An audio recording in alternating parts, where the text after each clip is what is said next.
লিভারকে মানুষের দ্বিতীয় ব্রেন বলা হয়। 24 ঘন্টার মধ্যে মানুষের ব্রেন কখনো ঘুমায় না, লিভার কখনো ঘুমায় না।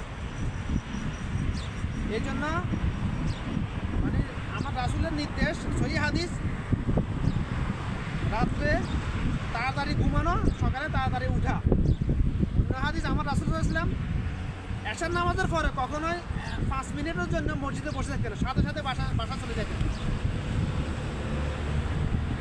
ঘুমানোর জন্য, কোনো কথা বলতেন না। এবং আমার রাসূল সাল্লাল্লাহু আলাইহি ওয়াসাল্লাম এশার নামাজের পূর্বে খাবার খেয়ে ফেলতেন, কারণ নামাজটাই তো ব্যায়াম। আজকে ডাক্তাররা বলে দুপুরে খাবার খেয়ে ঘুমাও, রাত্রে খাবার খেয়ে একটু হাঁটো না, ওগুলো কোথায় থেকে পাইছে? দুনিয়ার সকল ডাক্তারকে বাড়ি পত্তা করলে আমার রাসূলের 1000 ভাগের 1 ভাগ হবে না ডাক্তার সাল্লাল্লাহু আলাইহি ওয়াসাল্লাম, রাসূল সাল্লাল্লাহু হবে না। কারণ আমার রাসূলকে শিক্ষা দিয়েছে স্বয়ং আল্লাহ, আর ডাক্তারকে শিক্ষা দিয়েছে কোরআন হাদিস থেকে। কিয়ামত পর্যন্ত যদি কোরআন হাদিস থেকে মানুষ এলেম নেয়, কেন শেষ করতে পারবে না। তো যেটা বলেছিলাম, মানব দেহের মানে দাঁত এমন একটা মেসওয়াক নিয়ে কেন এত গুরুত্ব দিয়েছে, এটা সাইন্টিফিক ব্যাখ্যা তো অবশ্যই দিতে হবে, যেহেতু মানুষের ইমান দুর্বল। কারণ একজন